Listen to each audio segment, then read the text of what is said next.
Officially the most iconic spot of all time for a 49ers update. We are in Positano on the Amalfi coast in Italy, and we got great inspiration driving up here. It's one of the most difficult drives in the world, but also one of the most famous drives in the world. Was behind a massive bus for a little bit. It was like my lead blocker. Certainly easier being behind the bus than having to squeeze in against the bus coming in oncoming traffic, but I thought that the bus was like Trent Williams or like Kyle Juszczyk. It helped with the drive, and those two guys help with the 49ers run game. I'm here to talk about the biggest 49ers weakness in 2024, something that they absolutely need to fix in 2025, and it was the red zone performance for San Francisco. Now, biggest weakness on the offensive side of the ball. I know that the defense was a train wreck. I've addressed that over and over again, but the red zone offense is something that when I talk about Trent Williams, when I talk about Kyle Juszczyk, when I talk about Christian McCaffrey, that's something I think the 49ers can absolutely expect to be better in 2025. Because in 2023, they ranked number 1 in all of football. Their red zone touchdown rate was 68%.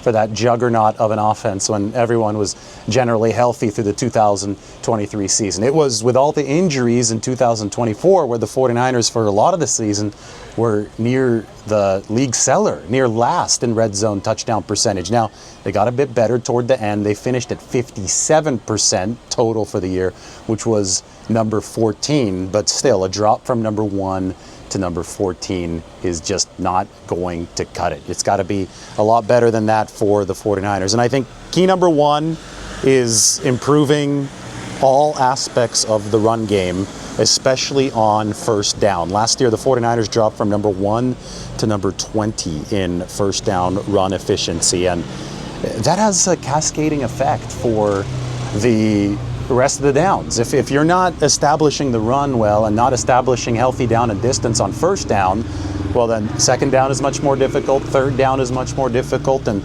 we saw last year the 49ers passed the football a lot more because the first down running wasn't as effective, and because of that, Kyle Juszczyk, the first 7 weeks he was on the field 60% of the time. Beyond that, only about 40% of the time. So you can see how these domino effects really threw the 49ers out of whack offensively. Of course, Trent Williams missed most of the season with the ankle injury last year, so they never really, for multiple different reasons, were able to get into the personnel packages that they needed to play the game downhill. You want to start up here if you're the 49ers, and you want to play the game moving down into the sea. You don't want to start down here and then have to fight uphill offensively like they had to in 2024.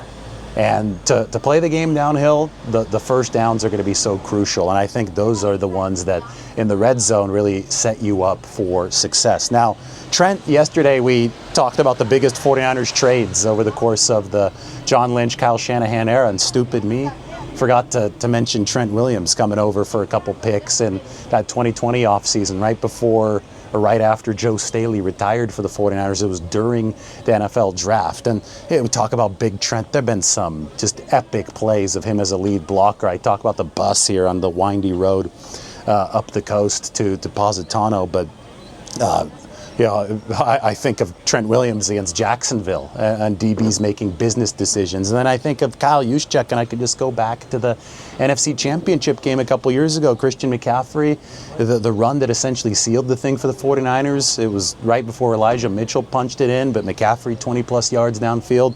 Who was 20 yards downfield, taking out a DB, taking out a safety? Kyle Juszczyk. He's so exceptionally athletic for somebody with that blocking ability that it's part of the deal that unlocks the 49ers offense. And of course, the great key to everything is Christian himself, just because he can stretch a defense out with the way that he threatens the receive and obviously with the running ability. But all this has to come together to bring the 49ers into a better spot running the football on earlier downs. I think Luke Farrell is going to help as well. That's the tight end whom they picked up from Jacksonville. Speaking of the Jaguars, Luke Farrell, he did not block in this system per se. What Jacksonville was running was different than what the 49ers were running, but we did see a lot of good sift blocks from him, which will be in the 49ers arsenal. We did see some of the stuff that Kyle Juszczyk, for example, has done for San Francisco, but except from the tight end alignment. And the 49ers have, at their best, have operated with a solid tight end 2 who can run block at a high level. Charlie Warner was the last one they had. You add Luke Farrell into the mix, and I think that it opens up the possibility of different personnel packages, more aggressive run personnel packages for the 49ers. For example, 22 personnel, 2 backs, 2 tight ends now. You think that, because you've got Isaac Guerendo in the fold, so the 2 backs can either be McCaffrey and Guerendo, because Guerendo's 220 pounds. It's not like he's a small guy, right? You can go those 2 guys if you want more athleticism, or you can go McCaffrey and Kyle Juszczyk plus George Kittle and Luke Farrell. Especially if you're short-handed on the receiver front, as the 49ers might be at the start of the season. I'm thinking 22 personnel is something that they might lean into for a comparative advantage. They see a market inefficiency in the NFL with that second tight end position. And that's why they went out and they got Luke Farrell. They think that most offenses only have one of these good tight ends, and most defenses are only suited to take on offenses with only one of these good tight ends. So for the 49ers, you're short in one area, you naturally lean into what you do better than other teams, and that is the heavy package, the 22 personnel, that it's still adaptable enough for Brock Purdy to be able to exploit mismatches in the pass game. I think that the chess match early on for the 49ers is going to be very, very enticing.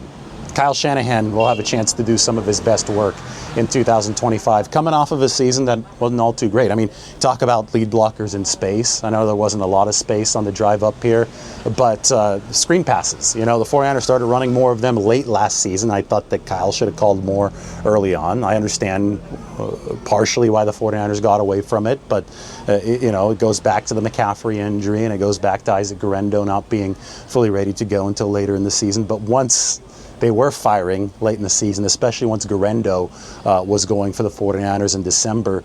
They called a lot of screen passes. They got their linemen out in space. Just imagine all that, but with Trent Williams being the guy in space blocking for the 49ers, Kyle Juszczyk back with this team blocking for San Francisco.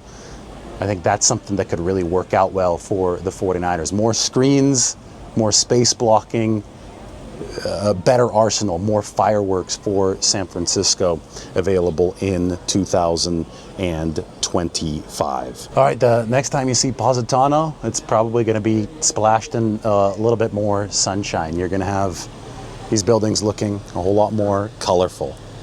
I'm sure you've seen this plenty of times in postcards. That's the iconic water, and of course, the buildings up on the hillside. The drive here, though, was something else. Make sure you've got Trent Williams or Kyle Juszczyk in front of you whenever you're driving up the Amalfi Coast from Salerno up to Positano, and then next stops are going to be, I would guess, Sorrento, then Naples. We've got the best pizza in the world from the area that invented pizza coming up on the docket, then a couple more surprise locations covering the 49ers throughout. Again, the most iconic spot ever for a 49ers update is here from Positano.